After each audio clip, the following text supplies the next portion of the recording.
The other day I had a really interesting experience to me, and I feel like anyone as an outsider looking would have been like, oh, that's just normal. I saw it as very synchronistic and aligned, and it made me feel a connection to source in a way that I hadn't really noticed in a little while. It's funny because I think sometimes we overlook or take for granted the little things that are either helping us or others. And those little things can start to become the big things because those are what build up and they are the essence that makes up our lives. Hi, I'm Julia, welcome back to my channel, or welcome to my channel if you're new here. This video I didn't really plan on, but I have a little story time that I want to share. Basically, the other day I was driving to go get air in my tires and I was gonna get gas after. And for whatever reason, I know getting air in tires, getting gas, like those are very simple things that everyone does. But when it comes to car stuff, for whatever reason, I tend to get a little stressed out and a little on edge. But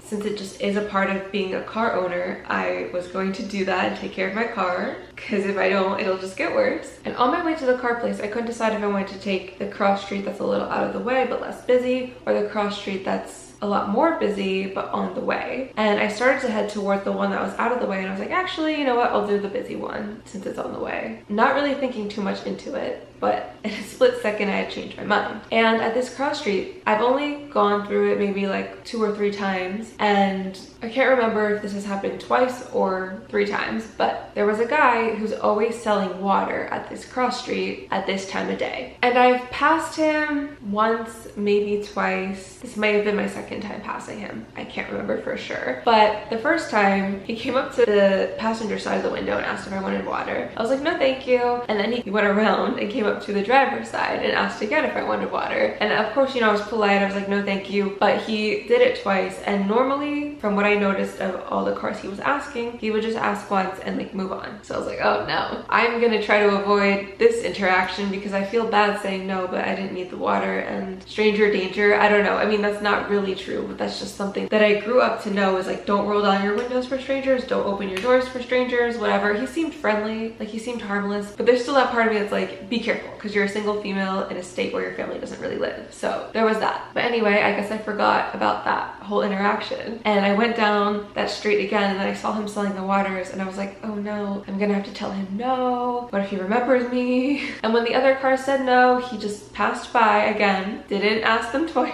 But then when he came up to my car, he definitely remembered me, asked if I wanted the water. I was like, no, politely. And then that went on for like a few seconds. And then he asked me to roll down my window, and I was like, he seems friendly enough. Like, I'm probably okay. It's broad daylight. There's a billion cars around. I'll probably just have to tell him no, but like, it's fine. So I rolled down my window. I don't have any cash, because if I did, I would have just bought the water, called it a day, and not continued to go down this path. But I didn't have any cash on me. I rolled down the window. He asked me if I wanted the water. I was like, no, I don't have any cash, whatever, whatever. He would not take no for an answer. He was like, here, just take the water. And in my head, I was like, this is your livelihood. Like, I feel bad. Like, I have water at home. I don't need it. Like, please sell your water and make your money. He didn't speak any English, so I wasn't able to communicate that. I just was like, you know what? He really wants me to take this water. I guess I'll take it. Like, I feel bad saying no at this point, so I took the water. And then he said in Spanish that I was very beautiful, and I think it made his day that I took the water. Like, you know what? If it makes his day, who am I to deny him of that experience? So here I am with this water that I feel like isn't mine. I feel like I just inherited this water that isn't for me. It just didn't feel right, and I wasn't gonna throw it away because that felt even more wrong. And it was completely closed, so it was fine. I could totally drink it. I was like, I guess if no one wants it, I'll drink it. But I decided I was gonna ask the guy at the tire place if he wanted some fresh cold water that was unopened. I did. He said no, and I was like, okay, well, if I don't see anyone else to ask, I'll just keep the water for myself. But if there's someone, like a homeless person or anyone who seems like they need water, I have this water, I'll give it to them. I get to the gas station, and I pass this elderly man with a walker. I noticed him as he was entering the gas station, but I just was like, you know, he's probably going to the gas station to get something. He could be homeless, but he could also not be. I didn't really know his situation and I wasn't gonna assume anything. So I go around, I get my gas, and I see him again, and he's looking at me. And in that moment, I realized, oh, maybe he wants the water. So I ask him, hey, do you want water? I don't think he spoke English either. He just kind of looked at me. He had these like big blue eyes. And I was like, I'll just grab the water and see if he wants it, because I don't think he's understanding what I'm saying. But when I made eye contact with him to talk to him, his whole face like brightened a little bit. So I was like, let me grab the water and see if he wants it. So I grab the water and I go to give it to him, and I kid you not, like his bright blue eyes started to sparkle. His whole face lit up and he was so happy and grateful for the water. And in that moment I realized, oh my gosh, the reason why the water didn't feel like it was for me was because I was meant to deliver it to him. Like I was the messenger of this water to this man, and I was able to brighten both of these strangers' days by just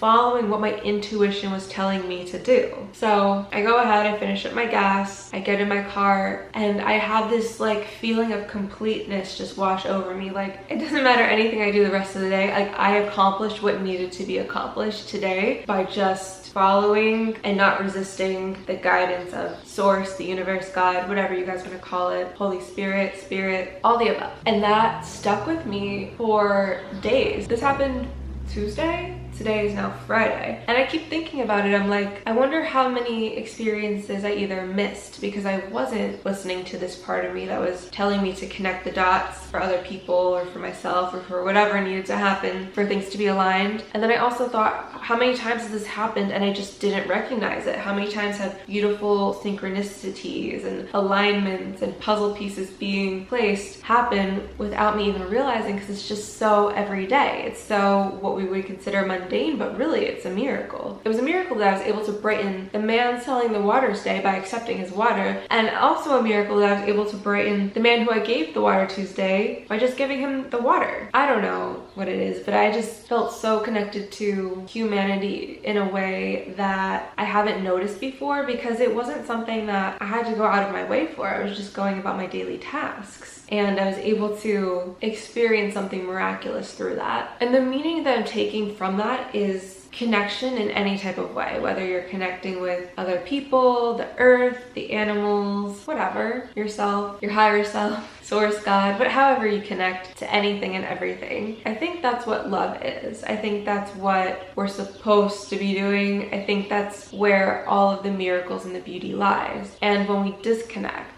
when we divide and separate, that's when we start to feel the lack and the scarcity and the suffering and the pain. I think that the feeling of separateness in any capacity is what brings us to those really low places. And on the flip side, the feeling of connection in any capacity is what makes us feel aligned to those higher places. And it's crazy how little these things could be. Like a little disconnect can really hurt, but a little connection can really feel good. I don't think these things have to be so big for us to feel deeply. I think we just have to choose consciously which one we would rather feel. And without us realizing it, a lot of times we do choose disconnection.